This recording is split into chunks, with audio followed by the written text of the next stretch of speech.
एक बार लोहे ने सोने से पूछा, तुमको जो पीटा जाता है हथौड़े से, लोहे के हथौड़े से, तो तुम आवाज नहीं निकलता है, यानी कि तुम्हारे सोने से तुमसे आवाज नहीं निकलती है। लेकिन जब वही लोहा का हथौड़ा जो हमसे ही बना है, लेकिन उससे हमको पीटा जाता है, उस लोहे के हथौड़े से लोहे को पीटा जाता है, तो आवाज, इतनी आवाज क्यों होती है?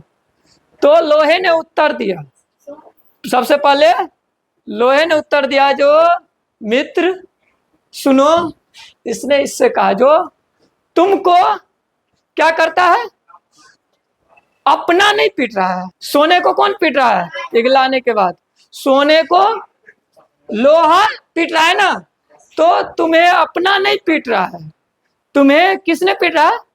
दूसरा, यानी कि लोहा पीट रहा है ना।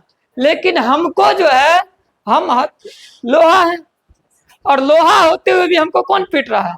अपना ही पीट रहा है।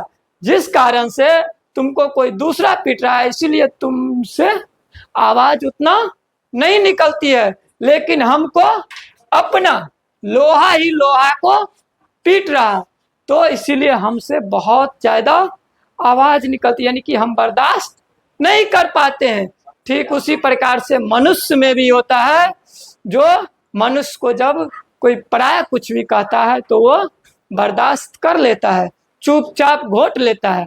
लेकिन जब उसको कोई अपना आदमी कुछ कह देता है तो वो बर्दाश्त नहीं कर पाता, और वो आग के समान, क्या होता है, इसी लोहे के समान वो आवाज करने लगता है। लेकिन कोई दूसरा आदमी कुछ कह देता है तो वो मनुष्य क्या करता है, हम मानव क्या करते हैं, उस सोने के तरह ही चुपचाप सह लेते हैं। लेकिन कोई अपना, यानी कि जो जिसको हम अपना मानते हैं, अगर वो कुछ कह देता है तो हम इसी लोहे की तरह दुखी होकर के आवाज करने लगते हैं, यानी कि पूर्ण रूप में हम क्या होते हैं, टूट जाते हैं।